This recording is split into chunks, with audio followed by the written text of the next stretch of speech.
मैं सिंदूर लगा रही हूँ। तो सिंदूर लगाने से क्या होता है? सिंदूर लगाने से पति का उम्र बढ़ जाता है।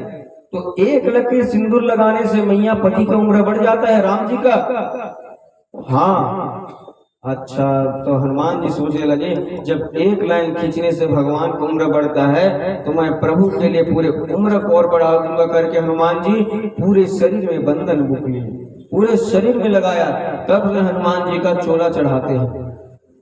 आ गए भरी सभा में, हनुमान जी को देखकर सब हंसने लगे। हनुमान जी कहने लगे, सीता मैया बोली, कैसे आ जाते भूत भेष बनाया? हनुमान जी क्या बात है मैया, आपने कहा था एक चुटकी सिंदूर की कीमत तुम क्या जानो रमेश बाबू। बोलो राधे राधे।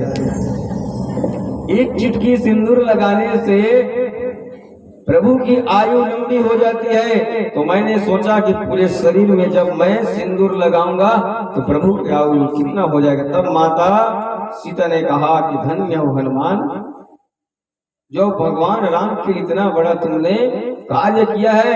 तो माता जानकी ने हनुमान जी को चिरंजीव होने का आशीर्वाद दिया। 7 चिरंजीव, अश्वत्थामा बलिर्व्यासो हनुमानस्य विभीषणः कृपः परशुरामश्च सप्तैते चिरंजीविन। एक 8वां है मार्कंडेय ऋषि। हनुमान, विभीषण, अश्वत्थामा, बलि, व्यास,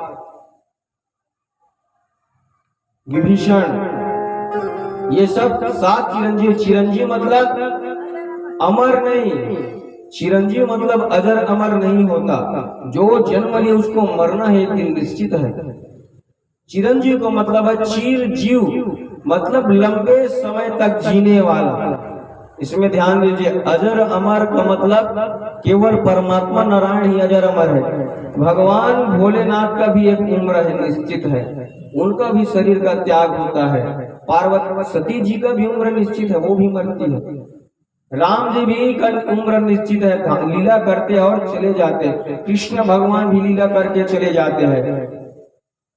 ब्रह्मा जी का भी द्वितीय परार्ध का उम्र उसका भी है। ब्रह्मा एक पद है, शिव एक पद है, गणेश एक पद है। ये पद का नाम है, ये किसी विशेष का, जैसे मुख्यमंत्री प्रधानमंत्री होता है ना, मुख्यमंत्री प्रधानमंत्री जनपद अध्यक्ष सदस्य, ऐसा ये पद है। क्योंकि ध्यान दीजिए, जब भोलेनाथ और पार्वती का विवाह हुआ तो सबसे पहले क्या किया? गणेश जी का पूजा किया। और जब भोलेनाथ के ही बेटा गणेश है, गणेश कहाँ से पैदा होगा? तो गणेश एक पद है, ब्रह्म भी पद है, और नारायण ही साक्षात भगवान है। नारायण ही सबको सृष्टि करते। श्रीमद् भागवत के अनुसार भगवान नारायण से ही संसार का जन्म हुआ है। भगवान नारायण के नाभि कमल से ब्रह्मा जी हुए, ब्रह्मा के बेटा हुए सनत सनंदन सनातन सनत कुमार। और ब्रह्मा जी को जब गुस्सा गया तो उसी ब्रह्मा जी के नेत्र से रुद्र भगवान शंकर प्रकट हुए। तो चिरंजीव मतलब होता है लंबे समय तक जीने वाला, अजर अमर नहीं होता। हाँ, तो मैं बात कर रहा था सिंदूर के बाद को, तो हनुमान जी पूरे शरीर में लगा कर आए। आप लोग भी भरते हो सिंदूर को, कोई दत्ती बढ़े दे। अब पति होकर चले जाए तो क्या ठिकाना है, खुद दत्ती और साइड में। तो पति का रास्ता कहाँ है? बीचों बीच। लेकिन कल हमने देखा चित्र में, या हाल ही में रहा इसे साइड वाला देखे होंगे आप लोग। मतलब पति का भी स्थान बीचों बीच नहीं रहकर साइड के बाईपास कर दिया, बाईपास किया। ये कौन सा फैशन चालू हो गया भैया, बाईपास? देखना, हम दिखाएंगे आपको, प्रोजेक्टर रहता तो यही दिखा देते। इसलिए माताओं से निवेदन है कि सिंदूर को पूरे यहाँ से यहाँ तक लगाना चाहिए। और विवाह होता है उस दिन सिंदूर दान करते हैं ना, तो सिंदूर देता है एक सिंघोरिया में, तो उसी को सिंदूर को जीवन भर उपयोग करना है। थोड़ा थोड़ा डाल दीजिए, नया सिंदूर लाते हैं उसमें बंधन भरते हैं। लेकिन सब लोग कुमकुम लगाने लगे। विवाह के दिन क्या भरते हैं? बंधन। तो पति देव का स्थान यहाँ से न होकर आजकल कलयुग में साइड में हो गया है। सब चीज का मैचिंग। एक बार चूड़ी पहना जाता है, चूड़ी जब टूट जाती है तब नया पहना जाता है। अब तो लाल रंग का साड़ी है तो लाल रंग का चूड़ी, वो भी कितना? एक एक ठो, और दोनों हाथ में पहनले। बहुत आश्चर्य बात है, हम जावन न जब पढ़े पर जिन स्कूल में वहाँ मैडम रहा है, करिया रंग के पहने है साड़ी, तो करिया रंग के चूड़ी पहने है, हाथ करिया रंग के लिपस्टिक लगाए रहा है। ले बता, अब एक हाथ में घड़ी, एक हाथ में चूड़ी, के ठन 4 ठन गिन के तक पति कल्याण होगी नहीं कि नहीं होगी। इसलिए जो भी करो सोच समझ कर। हम लोग विदेश की संस्कृति में जा रहे हैं, अपनी सभ्यता को छोड़कर पाश्चात्य सभ्यता को उसके पीछे दौड़ रहे हैं। लेकिन हिंदू धर्म, सनातन धर्म ही सबसे बड़ा धर्म है, और सनातन धर्म में मातम बहनों को मुड़ को ढक कर रखना चाहिए, सिर खुला कभी नहीं रहना चाहिए। ये परंपरा है, अंध परंपरा नहीं है, क्योंकि माँ स्त्री है, वो स्त्री भोजन और भजन पर्दे के पीछे होना चाहिए। स्त्री पर्दे के पीछे, इसलिए भारत भूमि का नियम है, घर से कोई माता, बेटी या स्त्री निकलती है, उसके पीछे घर का एक सदस्य अवश्य जाता है उसकी रक्षा के लिए। लेकिन आजकल कोई ठिकाना नहीं है, सबको छूट है, बेटी भी बेटे से कम नहीं। बात सही है, लेकिन इतने भी अंधे ना हो जाओ कि इतना छूट दे दो कि बाद में सर पकड़ कर रोना पड़े। इतना भी छूट देना अच्छी बात नहीं है। और भोजन भी पर्दे के पीछे ही करना चाहिए, और भजन भी पर्दे के पीछे करना चाहिए। इसलिए पहले यहाँ तक मुड़ को ढकते थे, अब वो भी यहाँ खोपा में लग के ठीक रही तो वो नीचे सड़क जाते। आजकल क्या बताए, अब कलयुग का तो ऐसा धर्म हो गया है, कोई लाज शर्म नहीं, किसी प्रकार का कोई लाज शर्म नहीं। अगर कह दो तुम क्या जानो नया नया फैशन को, तुम बुढ़े गंवार। पहले के लोग घर में रखते थे, किसको, घर के रखवाली के लिए बबर रखे, कुकुर मत खुश रखे। अब कुकुर रखे, बबा मत खुश रखे। बोलो राधे राधे, रखते कि नहीं? पहले घर के आगे लिखा होता था अतिथि देवो भव, अतिथि देवता के सामान होता है, इसलिए मेहमान का स्वागत करते थे। अब लिखा रहता है सावधान कुत्ता ढिल्ला है। लिखा रहता है कि नहीं, सावधान कुत्तों से सावधान। ऐसा हमारा ये कलयुग चल रहा है, क्या बताए। इतने अंध परंपरा में जी रहे। गैया माता को चराने में, गैया माता को घुमाने में लोगों को शर्म आता है, लेकिन कुत्ते को घुमाने में लोग अपने आप को बहुत बड़े बहादुर समझते हैं। देखना सुबह सुबह, अरे गांव के लोग को गंवार कहते, गांव के लोग गंवार नहीं है, शहर के पढ़े लिखे लोग ही गंवार हैं, जो गौ माता को दर दर भटकाते हैं और कुत्ता को ला ला कर बेड में सुलाते हैं। कुत्ता के कारण लड़ाई हो गया था, बताए ना परिवार, ये मेरा बच्चा है तो तुमने पैदा किया है उसको, कुत्ता को।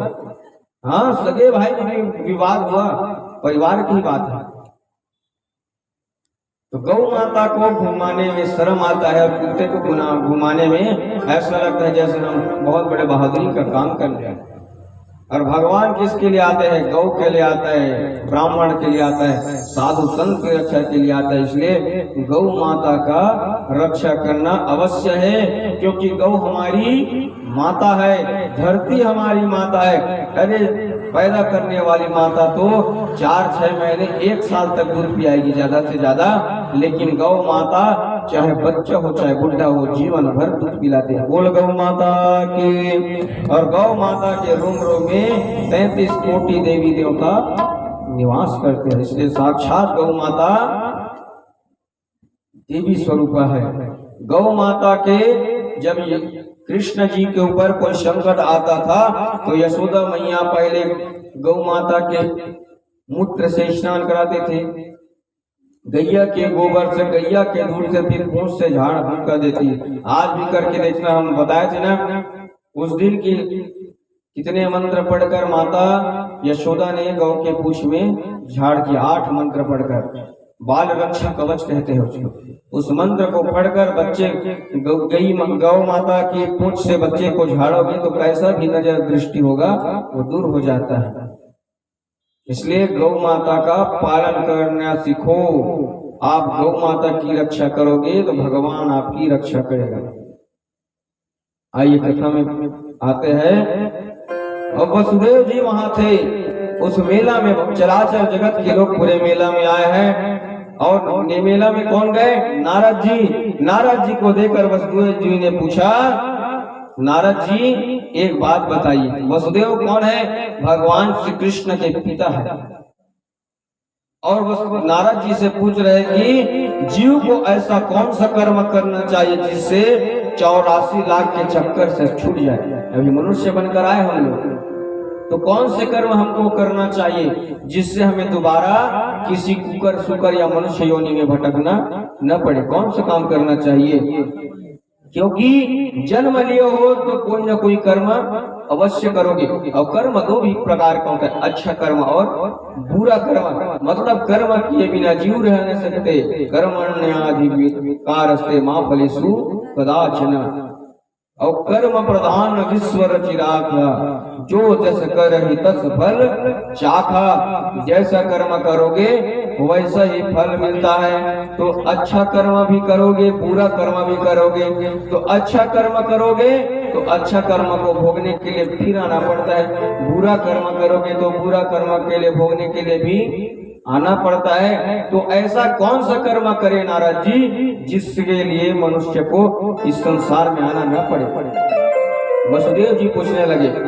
नारद जी को हंसकर बोले, पहले खूब हंसे, फिर संत महात्मा को देखते हुए बोले, देखो वसुदेव जी को चराचर जगत के मालिक भगवान नारायण के पिता बने बैठे हैं, भगवान के ही बाप बने हैं, और इनको यही मालूम नहीं कि जीव को क्या करना चाहिए।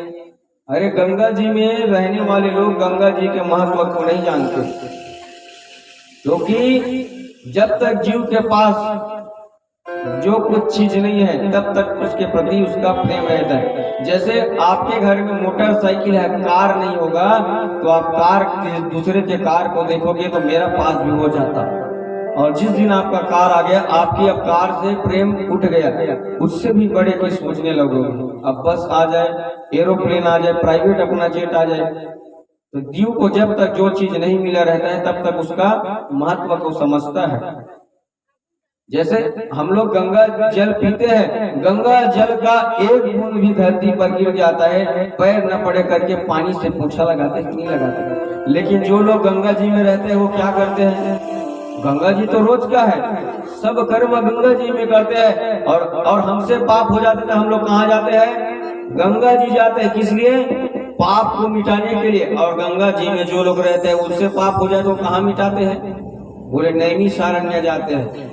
अब गंगा में रहकर गंगा के महत्व को नहीं जान रहे। ऐसे ही वसुदेव जी भगवान के पिता बने और भगवान के महत्व को नहीं जान रहे। तो वसुदेव जी कहने, नारद जी को वसुदेव जी कहते हैं, ध्यान से सुनिए। जन्म लेते ही जीव के ऊपर 3 प्रकार का ऋण हो जाता है। ऋण मतलब कर्जा। जन्म लेते जीव के पास 3 प्रकार का ऋण हो जाता है। पहला है पितृ ऋण, दूसरा है देव ऋण, तीसरा है ऋषि ऋण। अब पितृ ऋण क्या है? पितृ ऋण मतलब माता पिता का उपकार। हम इस संसार में कैसे आए? माता पिता के द्वारा ही हम जीव जन्म लेता है। बिना माता पिता के भगवान बस आ सकते, क्योंकि वो जगत पिता है। तो हम माता पिता ने हमें उत्पन्न किया, इस संसार में ला दिया, तो हम माता पिता के कर्जदार हैं। तो इस कर्ज से मुक्ति कब होगी? जब आप शास्त्र की विधि से विवाह करोगे और जब आपका संतान उत्पन्न हो जाएगा तो पितृ ऋण से मुक्ति हो जाती है। दूसरा ऋण है ऋषि ऋण। ऋषि महात्माओं का क्या ऋण है? बोले हमारे ऋषि महात्मा लोग करोड़ों करोड़ों लाखों वर्षों तक समाधि में बैठकर जंगल में घास पत्ते खा खाकर, फल खाकर, भूखे प्यासे रहकर, सर्दी गर्मी बरसात ठंड में रहकर अनेक अनेक ग्रंथ शास्त्र वेद पुराणों को रचना किया है संत महात्मा। तो उनका ऋण है। जैसे अभी कोरोना का बीमारी चल रहा है तो डॉक्टर वैज्ञानिक लोग कितना मदद कर रहे हैं, दिन रात लगे हुए वैक्सीन बनाने में। एक साल के बाद बना कि नहीं बना वैक्सीन? और जो डॉक्टर इलाज कर रहे थे वो भी मर गए उसी चक्कर में। ऐसे ही हमारे संत महात्मा दिन रात तपस्या करके भूखे प्यासे रहकर वेद शास्त्र पुराण की रचना किया है, तो ऋषियों का हमारे ऊपर ऋण है। इस ऋण से बचना चाहते हो तो वेद पुराण को पढ़ना चाहिए, लेकिन स्त्रियों को और शूद्रों को वेद पुराण पढ़ने का अधिकार नहीं है, तो उनको सुनना चाहिए। माताओं को, स्त्रियों को, और जिनका यज्ञोपवीत संस्कार नहीं होता, जनेऊ संस्कार, अब आप लोग खुद समझ जाए, स्त्रियों को और जिनको यज्ञोपवीत संस्कार नहीं होता उसको गायत्री मंत्र पढ़ने का अधिकार नहीं है। इसलिए स्त्रियां लोग गायत्री मंत्र जाप नहीं करना चाहिए। अब ब्राह्मण का बालक भी जिनका उपनयन संस्कार नहीं हुआ है, जनेऊ संस्कार, वो भी गायत्री मंत्र का अधिकारी नहीं है। ये ध्यान देना चाहिए। लेकिन आजकल शास्त्र की बात तो कोई मानता नहीं, बताओगे तो बड़े होशियारी मार रहे हैं, वैसे कहते हैं। तो ऋषि ऋण से बचना चाहते हो तो धर्म शास्त्र को पढ़ना चाहिए। और तीसरा ऋण होता है देव ऋण। देवताओं का क्या ऋण है? भगवान नारायण ने ब्रह्मा जी को प्रकट किया। ब्रह्मा जी ने संसार में मनु शत्रुपा को लाया। मनु शत्रुपा से मानव वंश का चला। किससे चला है? मनु शत्रुपा से। और देवताओं का ऋण है कि नहीं? सूर्य नारायण प्रकाश दे रहा है। और जब हमारे घर में बिजली आती है, हर महीने बिजली का बिल आता है कि नहीं आता? कितना आता है बिजली बिल? 8,000। इनके घर में 8,000 बिजली का बिल आता है। किस लिए? क्योंकि आपके घर को रोशन कर रहा है बिजली का बिजली, इसलिए बिजली वाले बिल भेजते हैं। लेकिन किसी के घर में सूर्य नारायण का बिल आया है क्या? इतने दिन से हम आपको प्रकाश दे रहे हैं भैया, 2-4-5 लाख दे दो करके, आया है क्या? फोकट में दे रहे हैं। इंद्रदेव वर्षा करवाता है वरुण से कहकर, मेघों को कहकर। और ये खेत में स्प्रिंकलर लगाओगे दूसरे के घर से मांग कर, तो बोलेगा 2 घंटा चला है भैया 2000 दो। और कभी इंद्रदेव वरुण देव ने मांगा है क्या? हम तुमको पानी देते हैं, पानी में नहाते हो, पीते हो, पैसा दो। किराया में लाए हो एक पंखा, टेंट वाले भैया इनका जोड़ेगा, टेंट वाले भैया। कैसे भैया? सब बात कर क्या है? किराए में लाया है पंखा। पंखा क्या दे रहा है? हवा। और जिसको हम सांस ले रहे हैं ऑक्सीजन को, पवन देव फोकट में दे रहे हैं। पवन देव को कुछ दिए हो आज तक? नहीं दिए हो। तो ये देवताओं का ऋण है। तो देवताओं के ऋण से मुक्त होना चाहते हो तो सूर्य नारायण को 1 लोटा जल देना चाहिए। नहा कर 3 लोटा या 1 लोटा जल देना चाहिए। तो और बाकी देवता को क्या करें? अग्नि देव आग उत्पन्न कर रहा है, तो देवता के ऋण से बचना चाहते हो तो यज्ञ कराना चाहिए। ओम इंद्राय नमः स्वाहा, ओम विष्णवे नमः स्वाहा। लाइट गया है।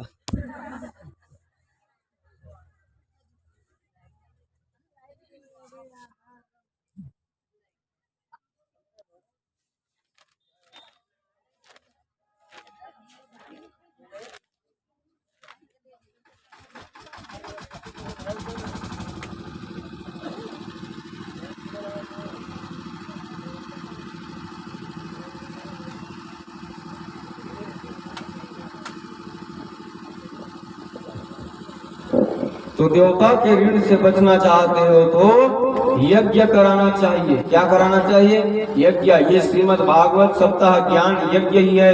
घर में यज्ञ कराते हो, कथा करवाते हो, तो आहुति डालते हो, साकल्य डालते हो, घी डालते हो, सभी देवी देवताओं का नाम लेकर छोड़ते हो। इससे देव ऋण की मुक्ति होती है।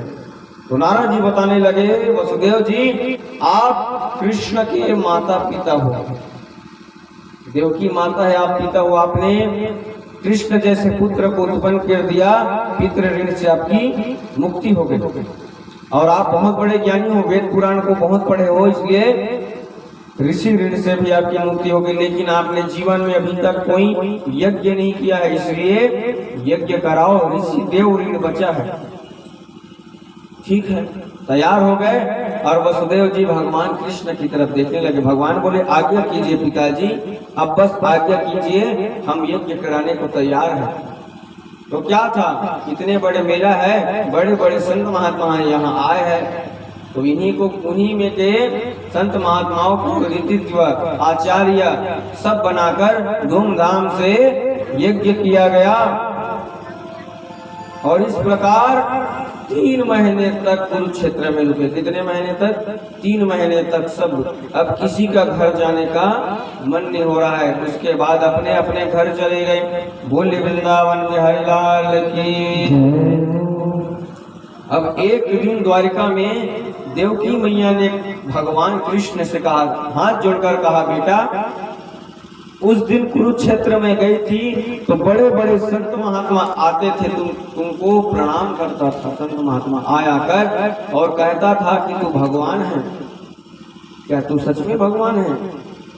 और एक महात्मा कह रहा था कि तुम्हारे गुरु माता के पुत्र को समुद्र ने निगल लिया था, समुद्र में डूब कर मर गया था, उसको तुमने वापस लाकर गुरु माता को दिया। क्या बेटा ये बात सही है? भगवान बोले बिल्कुल सही है माता।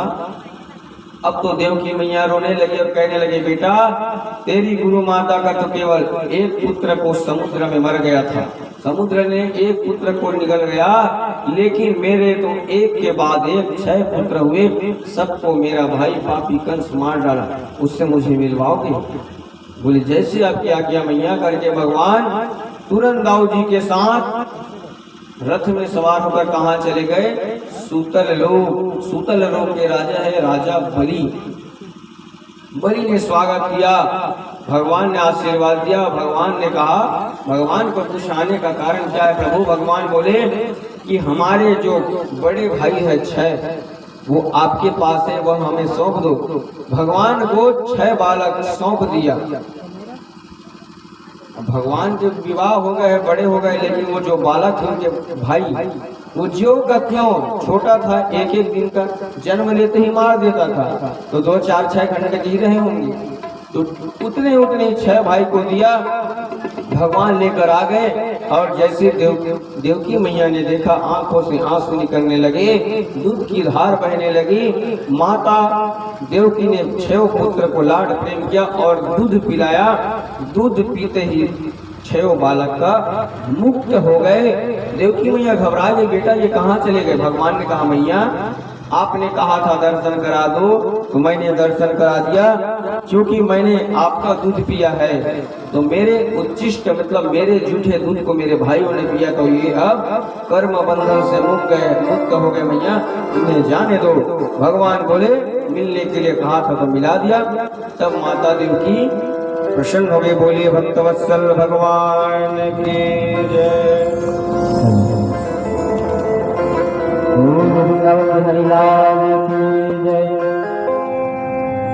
लंबा वाला गावे, लंबा गावे बोलो।